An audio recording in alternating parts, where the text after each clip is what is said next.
भी समझते होंगे कि सही स्कूल चुनना अब कोई बच्चों का खेल नहीं रहा। जो कभी एक सीधी सादी सी प्रक्रिया हुआ करती थी, आज वो एक बहुत बड़ी चुनौती, एक तरह की होड़ बन गई है। चलिए आज इसी होड़ की तह तक चलते हैं। तो सवाल यही उठता है कि आखिर एक सही स्कूल चुनना इतना मुश्किल, इतना भारी क्यों हो गया है। आज हम यही समझने की कोशिश करेंगे और देखेंगे कि पर्दे के पीछे चल क्या रहा है। स्कूलों की दुनिया आखिर बदली तो बदली कैसे। आजकल पेरेंट्स को देखिए, हर तरफ से उन पर मार्केटिंग के मैसेजेस की बौछार हो रही है। एडमिशन ओपन 2026, जल्दी करें, सीटें भर रही हैं, अपने बच्चे का भविष्य सिक्योर करें। ये सब सुन के एक अजीब सा प्रेशर बन जाता है ना, एक डर कि कहीं हम पीछे ना रह जाएं, जिसे कहते हैं फोमो, यानी फियर ऑफ मिसिंग आउट। और फिर आते हैं इजी एडमिट जैसे ऑनलाइन प्लेटफॉर्म्स। इन्होंने तो स्कूल की खोज को एक डिजिटल भूल भुलैया ही बना दिया है। हाँ, एक तरफ तो बहुत सुविधा है, घर बैठे बैठे फीस, सिलेबस, सारी फैसिलिटीज को कंपेयर कर लो। सीबीएसई चाहिए या आईसीएसई, ये फिल्टर लगा लो। और तो और एक ही फॉर्म से कई स्कूलों में अप्लाई भी कर दो। लेकिन इसका दूसरा पहलू भी है, इतने सारे ऑप्शंस, ये एक ऐसा जाल बन जाता है जिसमें कोई भी आसानी से उलझ सकता है। लेकिन सवाल यह है कि क्या हमेशा से ऐसा ही था? क्या स्कूल चुनना हमेशा से इतना मुश्किल था? चलिए थोड़ा टाइम में पीछे चलते हैं और देखते हैं कि पुराने जमाने में स्कूलों की मार्केटिंग कैसे होती थी। पहले की मार्केटिंग का सबसे बड़ा हथियार क्या था पता है? एक यादगार स्लोगन। बस एक छोटी सी, आसानी से याद हो जाने वाली लाइन जो उस स्कूल की पहचान बन जाती थी। जैसे सुने ही होंगे, आपका भविष्य यहीं से शुरू होता है, या आज सीखें कल लीडर बने। ये स्लोगन्स बहुत सीधे साधे होते थे और इनका मकसद था कि सबको अपील करे। आज की तरह नहीं कि किसी खास ग्रुप को टारगेट किया जाए, बिल्कुल अलग। तो फिर सवाल यह है कि आखिर ऐसा हुआ क्या कि स्कूलों को अपने पुराने तौर तरीके छोड़ने पड़े? चलिए अब इस मामले की तह में जाते हैं, क्योंकि वजह एक बहुत बड़ा, बहुत गहरा बदलाव है। और वो वजह है जिसे कहते हैं एनरोलमेंट क्लिफ।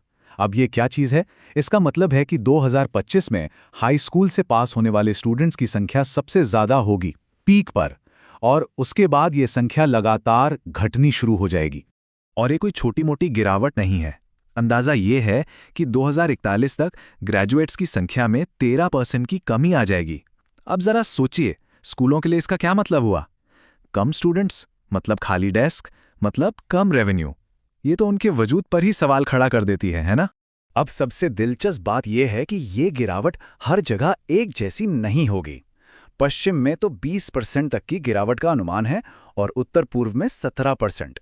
वहीं दूसरी तरफ दक्षिण में शायद 3% की मामूली सी बढ़त हो। मतलब साफ है, देश के ज़्यादातर स्कूलों के लिए स्टूडेंट्स का जो पूल है वो बहुत तेज़ी से सिकुड़ रहा है। तो जाहिर है, इस बदलते माहौल के दबाव में स्कूलों को टिके रहने के लिए मार्केटिंग के नए, मॉडर्न तरीके अपनाने ही पड़े। पुराने तरीकों से अब काम चलने वाला नहीं था।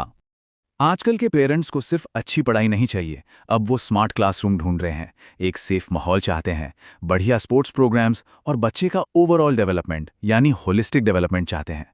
और स्कूलों को ये बात अच्छी तरह पता है, इसीलिए तो अब उनकी मार्केटिंग इन्हीं चीज़ों के इर्द गिर्द घूमती है।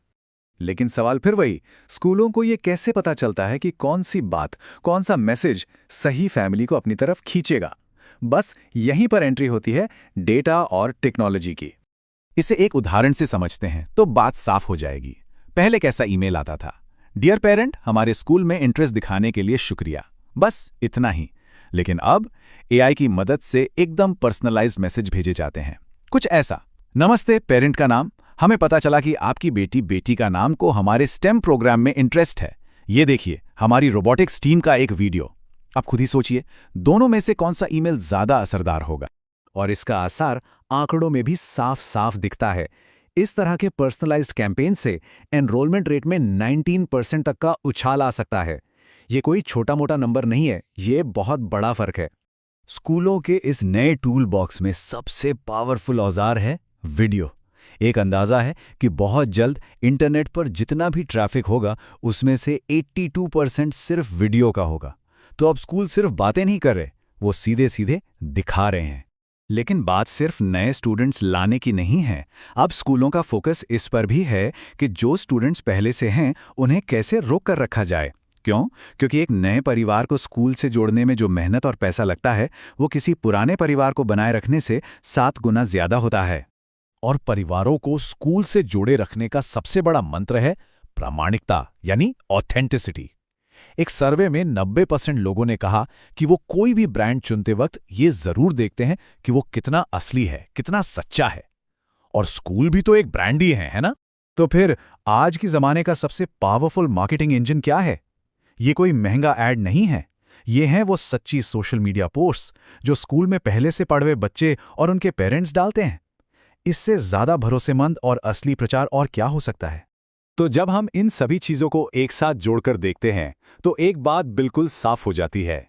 हम एजुकेशन के एक बिल्कुल नए मार्केटप्लेस में आ चुके हैं। एक ऐसा बाजार जो पहले जैसा बिल्कुल नहीं है। तो पूरी कहानी को अगर समेटें तो स्कूलों की मार्केटिंग का सफर कुछ ऐसा रहा है। सीधे साधे नारों से डेटा एनालिसिस तक, थोक में भेजे जाने वाली मेल से एआई वाले पर्सनलाइज्ड कैंपेन तक और चमकीले ब्रोशर से असली लोगों के बनाए हुए वीडियो तक, पूरी तस्वीर ही बदल गई है। और इसका नतीजा क्या हुआ? नतीजा है एक हाइपर कॉम्पिटिटिव मार्केटप्लेस। एक ऐसी दुनिया जहां स्कूल मॉडर्न ब्रांड्स की तरह काम कर रहे हैं और पेरेंट्स उनकी टारगेट ऑडियंस है। सीधी सी बात है, एजुकेशन का बिजनेस अब पहले जैसा नहीं रहा। ये हमेशा के लिए बदल चुका है। और ये सारी बातें हमें एक बहुत बड़े, बहुत ज़रूरी सवाल के सामने लाके खड़ा कर देती हैं। जब मार्केटिंग इतनी परफेक्ट हो, इतनी लुभावनी हो, तो एक पेरेंट के तौर पे किसी स्कूल की असली कीमत, उसकी असली वैल्यू को कैसे पहचाना जाए? इस नए बाजार में शायद यही वो सबसे बड़ा सवाल है